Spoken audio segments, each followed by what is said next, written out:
Morning, good afternoon, good evening, wherever you might be, and welcome to what will be a rather unusual post called A Portrait of Dorian Gray. There is something cathartic about creating an effigy to contain all of the things we don't like about ourselves. Whenever a group becomes irritated by a person or another group and feels the need to create an effigy, there must be something about that person that reflects their deepest fears about themselves.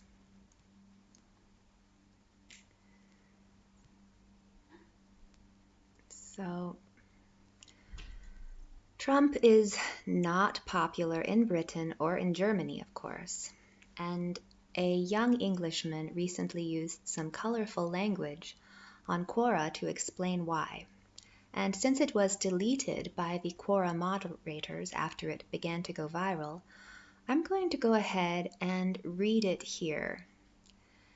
I know that it is difficult to maintain forums on the internet for emotional and controversial political content because it isn't the sort of content to which advertisers would like to attach themselves. But I think it's important to talk about the reasons that Trump is, and it seems to me as an American that Europeans just don't understand why this happened. And I hope that after this little exercise, that becomes clear. I could read this in a German accent to try to make the speaker sound like a German because it would equally well sound appropriate from a German voice. But I think instead I'm going to use my impression of a British accent. Now, this is inevitably going to be embarrassing because I have never gotten feedback on this sort of thing. And I've heard British people do impressions of American accents that are absolutely hilarious, like a sort of combination between a New York drawl and a Southern gentleman. It just makes no sense. So that's probably what I'm going to sound like. But to make it interesting and to contrast with an American twang, an American voice, I'm going to do that. So here goes.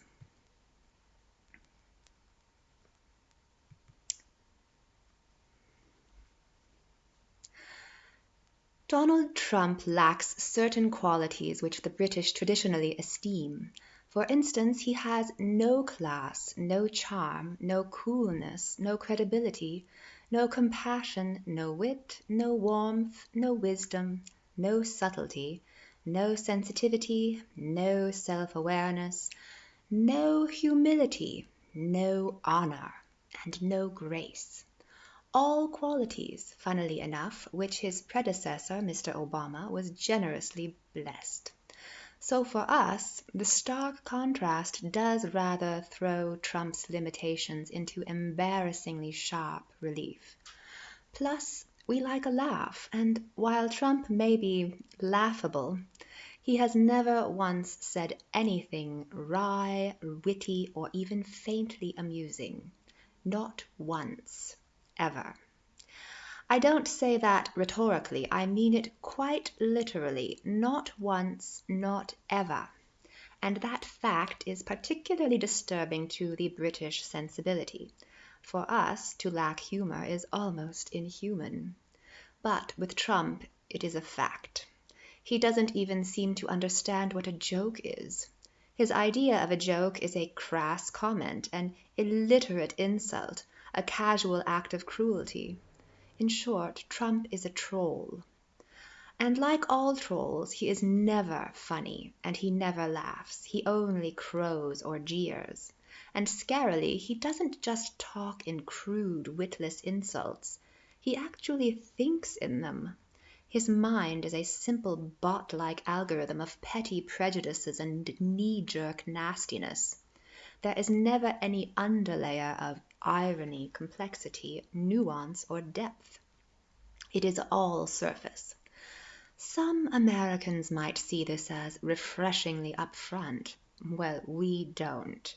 We see it as having no inner world, no soul. And in Britain, we traditionally side with David, not Goliath. All our heroes are plucky underdogs, Robin Hood, Dick Whittington, Oliver Twist. Trump is neither plucky nor an underdog. He is the exact opposite of that. He's not even a spoiled rich boy or a greedy fat cat.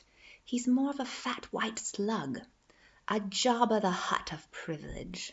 And worse, he's that most unforgivable of all things to the British, a bully.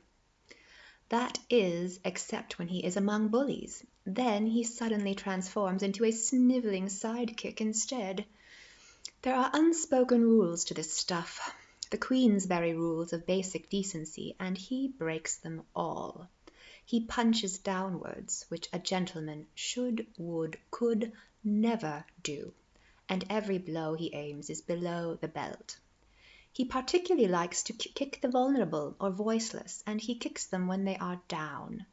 So the fact that a significant minority, perhaps a third of Americans, look at what he does, listens to what he says, and then think, yeah, he seems like my kind of guy, is a matter of some confusion and no little distress to British people, given that Americans are supposed to be nicer than us, and mostly are.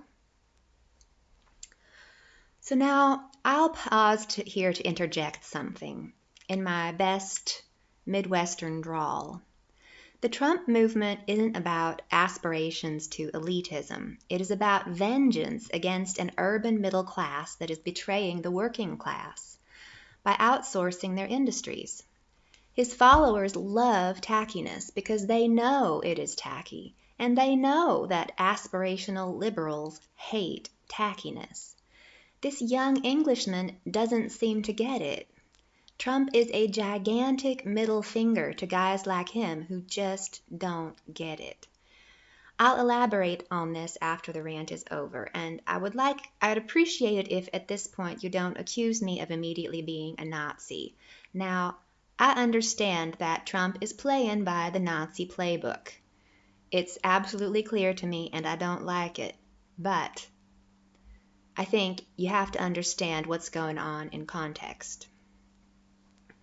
Back to the British young man's rant. You don't need a particularly keen eye for detail to spot a few flaws in the man.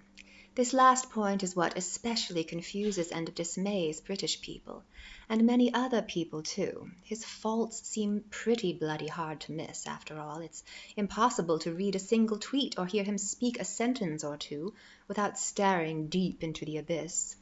He turns being artless into an art form.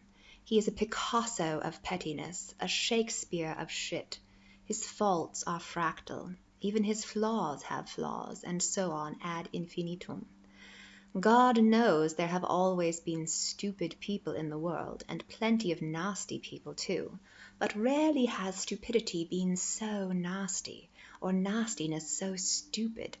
He makes Nixon look trustworthy and George W. look smart. In fact, if Frankenstein decided to make a monster assembled entirely from human flaws, he would make a Trump, and a remorseful Dr. Frankenstein would clutch out big clumpfuls of hair and scream in anguish, "My God, what have I created?" If being a twat was a TV show, Trump would be the boxed set. And scene.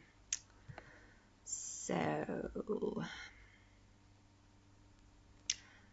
am I a fan of what Trump has done, especially with regard to vulnerable immigrants? Hell no.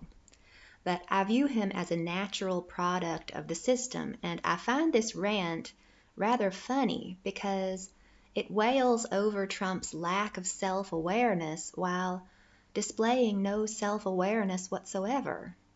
This is the reason that when I see British people dancing around a giant Trump baby balloon effigy, as I saw in a recent article, I conclude that they are afraid they themselves are a bunch of privileged, jeering, humorless, dishonest, incompetent, infantile, soulless phonies who are driven by narcissistic impulses.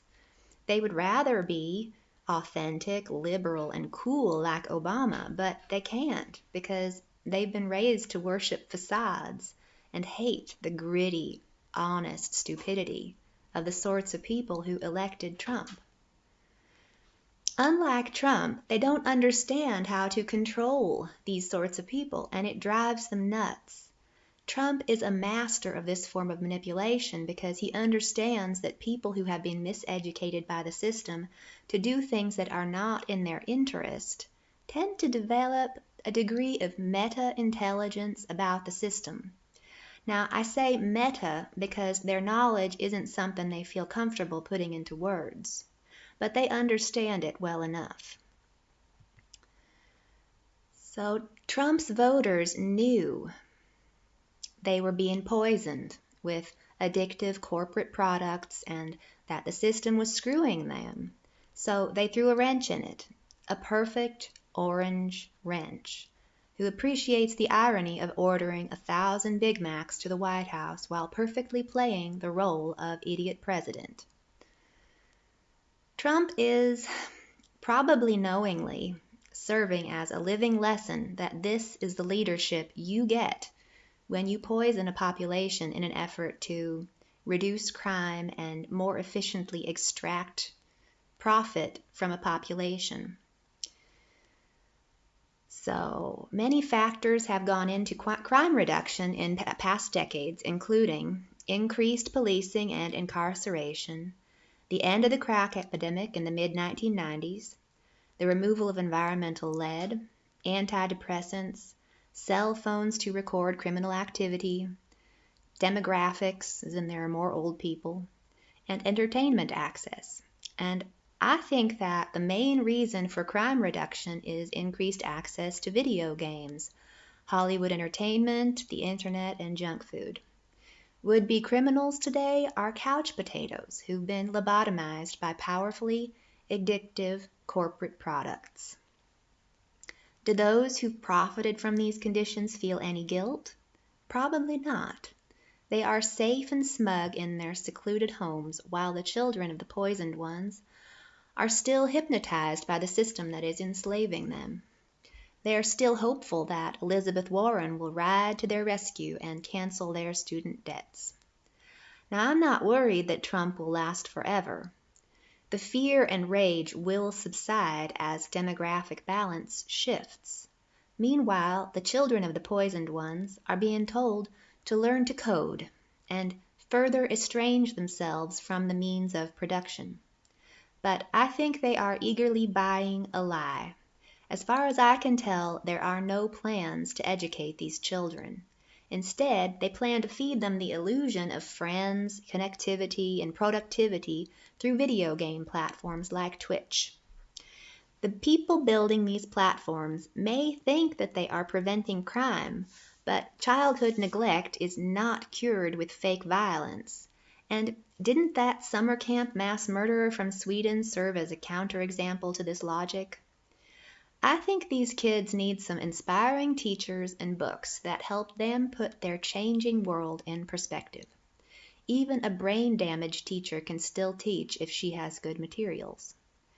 But when I look online at the physics education materials, I see very uneven quality and a completely lost meta-narrative that causes the students to confuse literal and figurative concepts. These children of poisoned parents may need longer to grow up, but I do not think the problem is genetics, as fans of idiocracy like to believe.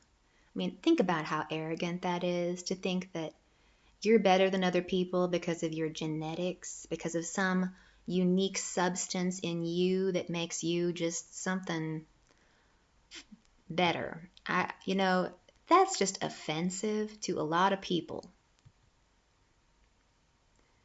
I mean, if you look at the poor, they're shaped by their poverty, not their genetics. You just have to spend one day looking at their lifestyle and you'll understand. But these arrogant dipshits decide that it's because they're just something special. And I know that this is not an unusual thing in Europe. I mean, I was even told by my in-laws in Europe that I stem from the scum of Europe. Point blank, at my kitchen table. Really. And this was from a German whose parents were Nazis. Funny, huh? I'm going to switch back to my normal accent. One of the lies that serves the elite is the mythology of IQ and genetics. It's all in the genes, I was told. To a certain extent, there is some truth to this, but it is only a fragment of a much larger picture in which there is far more variation within a given population than there is between populations. My father's side had big old craniums and absurd memories. They also tended to get depressed when their minds began to argue with themselves. There was a certain inefficiency associated with having lots of memory.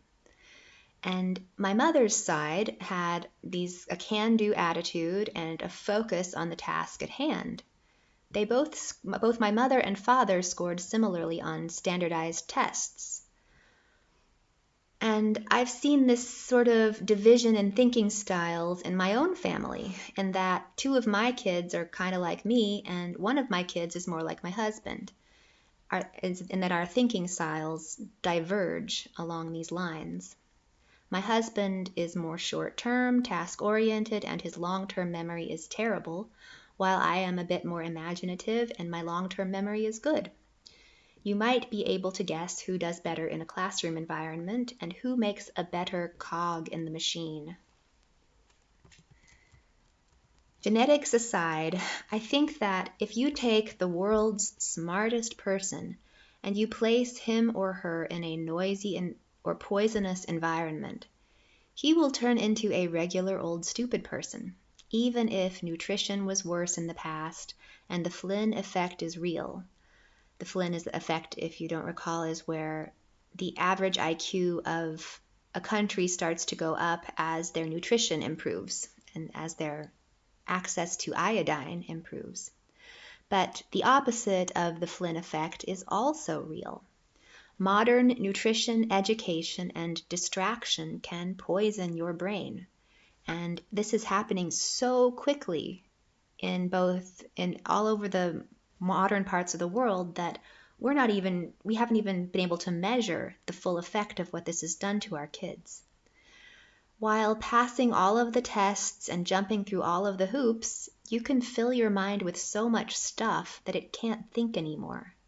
If you add internet, games, and entertainment to the mix, in some cases all hope is lost. My point is that too much stimulation and food can make a person just as dumb as too little stimulation and food. Think of Euler, Newton, and Gauss sitting in their quiet studies with no distraction other than a small library.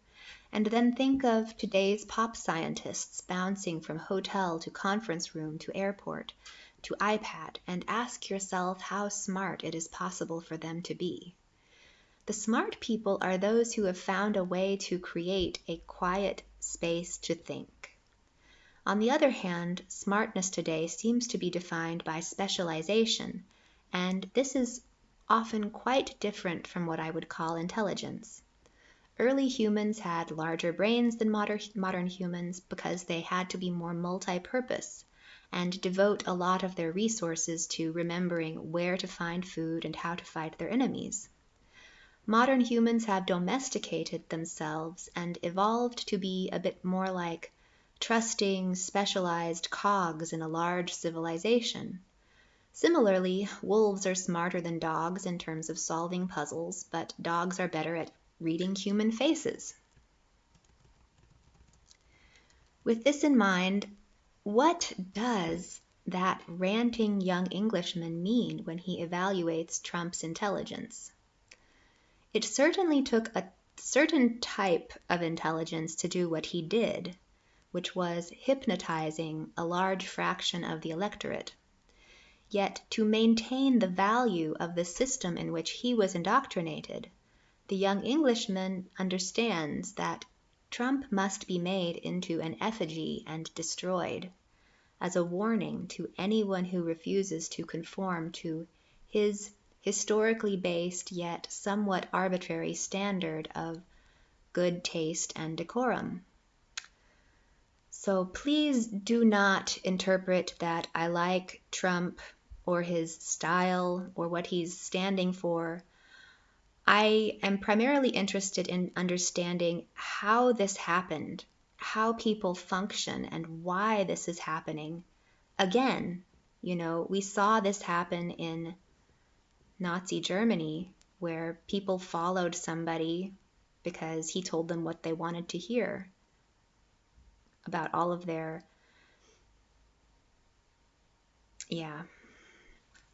he helped them make a scapegoat. And maybe we're doing something, an inverse of this. We're making Trump into a scapegoat, and that will be a healthy thing to do. In the meantime, I am writing a novel, and there's something slightly Trumpian about Mr. Randall, the anti-hero of the novel I'm working on, and when I write about him, I imagine that I'm capturing all of a real man's bad qualities so that his image in real life can be good, and he can see himself as good. It is kind of like a baptism, or an inverse of Oscar Wilde's portrait of Dorian Gray. I think that if you quarantine all of the bad within a fictional realm, it is easier to be good in the real world. Oscar Wilde thought that the opposite was true, and that it is necessary for appearances to reflect the full history of a person. Otherwise, they will feel free to act as a wolf in sheep's clothing. The truth might be somewhere in between these two extremes. I didn't make Mr. Randall, the anti-hero, all bad. In many ways, he is a parody of a typical cinematic hero. And if you haven't read any of my previous posts on the world building or character development I'm working on, Mr. Randall is an ex-gigolo, pimp, secret agent. He has lived a double life as a husband and father, and he isn't that young anymore. I picture him as a cross between Larry David of Curb Your Enthusiasm and 007. He's very charming and personable, but then he suddenly does something so awful that it makes your head spin. So I might read a few excerpts that I'm working on. I don't know if they're going to be effective. Let's see. After I put the kids to bed, I went downstairs to sweep the kitchen, and he was there, just returned from some mischief, I'm sure. Neither of us knew how close we wanted to get to one another, but we knew we didn't want to get too far away. The broom was behaving strangely. The bristles were soft and long like human hair. I swished them across the floor and felt that something wasn't right. I felt like I'd been drugged. The long black human hair swished across my floor. Swishing across my floor made me think of the women he employed. His wife had also once been a prostitute. They'd gotten together because they had that in common. We keep running away from one another, but it isn't working, I said. He replied, we're running in circles, orbiting. And then she passes out, gets kidnapped. So, let's see, there's another conversation. I was looking through a website on which he had advertised his merchandise and was having a hard time avoiding the feelings of jealousy over all of the pretty faces. Why did you hire her? She's not even conventionally attractive. She looks like a man to me, I said. She has some exotic flavor. Some of my clients like variety. You are the equivalent of a gourmand who specializes in dumpsters, I said. Waste not, want not, he said. I think they would object to being called dumpsters. Oh, I apologize. Is there any other way for these people to feel useful, or is that one that isn't so dangerous and degrading? Unloved people need a way to express themselves, and men express themselves through their sexuality. I've taken on the role of limiting the danger and degradation. It is better that they hire a professional than abuse their child. But what about the woman who was murdered? If one of my employees gets hurt, it is my job to exact punishment on the perpetrator. I enjoy that part of the job, a bit too much sometimes. So you are a hero, not a pimp. It is how I prefer to see myself. And when you recruit a young woman from out of town and get her set up with a hairstylist, an apartment, and some new sexy underwear, you aren't enabling her to get hurt? I try to provide an upgrade. It is up to her to take the next step, up or down. If she is addicted to drugs, the next step is usually down. That is why I try to avoid drug users. Most pimps try to get women hooked so that it is easier to control them. It must be tough being such a great guy. I try to err on the side of being as good as possible. That isn't always possible. Meta-ethics. You're like a cattle rustler who is a vegan except for cows. To err is human, to moo is bovine. I'm not very good at comedy, am I? I'm trying, but it's extremely dry. It's so dry that you can't even really tell that it's funny. Mr. Randall is grossed out by old women to a pathological degree, such that he literally retches when he gets close to one and smells her perfume. They are like his kryptonite. They take him back to his days as a gigolo in a post-traumatic fashion. Gray-haired vaginas terrify him. His boss was really abusive of him back then. I'm not going to read that part. Okay. It gets sillier, and I won't read that.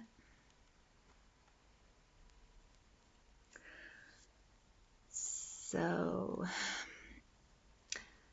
this woman who is involved with Mr. Randall does not yet know that he is often tasked with killing the women he's slept with after he's gotten the required information out of them, because he's a pretty bad spy. And these women were usually playing both sides of the game and in over their heads. After years of doing this horrible stuff, he wants to save his soul. His identity is tied to the city he's been living in. And he has this spot in his memory that he's trying to heal from. He was once raped when he was 20 years old, and it was so painful that he vomited, and he can't erase the image of the man who raped him smiling, or rather sneering at him. This made him never want to feel weak and helpless again. And he doesn't even like it when women are sexually aggressive. Then he meets his future second wife, and he can suddenly see a different life for himself than the one by which he'd always felt enslaved. His dream of a small palace filled with treasures tucked away in a foreign land suddenly looked kind of empty and childish. Alone with beauty, you lack humor, and you need the clowns. You need your dream. Send in the clowns, he sings. Sequestered in a palace as the rest of the world drowns, there is only hope that it will be reborn, maybe next year. He thought that by getting as much power as the man who had raped him, he would feel safe and happy. But he realizes that that man was trapped by forces even more powerful than what had tormented him for his whole life. that man is trapped in his castle as in a hall of mirrors, unable to distinguish between himself and others, lashing out at others in an attempt to heal himself. And when Mr. Randall forgives him and forgives himself, he becomes good. He doesn't require an effigy to purify himself. The need for an effigy or scapegoat is a primitive, childish illusion. And I hope that this Donald Trump presidency will serve as an inoculation against the hate virus, that it will show the people who elected him their darkness and show them what happens when they vote with their darkest impulses in mind. What happens is riots and this boogaloo thing where these people came out and were destroying immigrant-owned businesses in downtown Minnesota. I think that was like three miles of a street. It was full of immigrant-owned businesses, and these people came out during the protests from legitimate people, and they used the opportunity to make it look like the protesters had burned their own businesses down when it was really an outside group. And you also get immigrant children in internment camps. And all of the voters will see this, and they should feel responsible for it, so that in some sense, perhaps we've been inoculated for a generation or so from this kind of demagoguery. That's my hope. Thanks for watching, and please tune in next time. I hope that I'll go back to my science content. This is one of the weirder ones.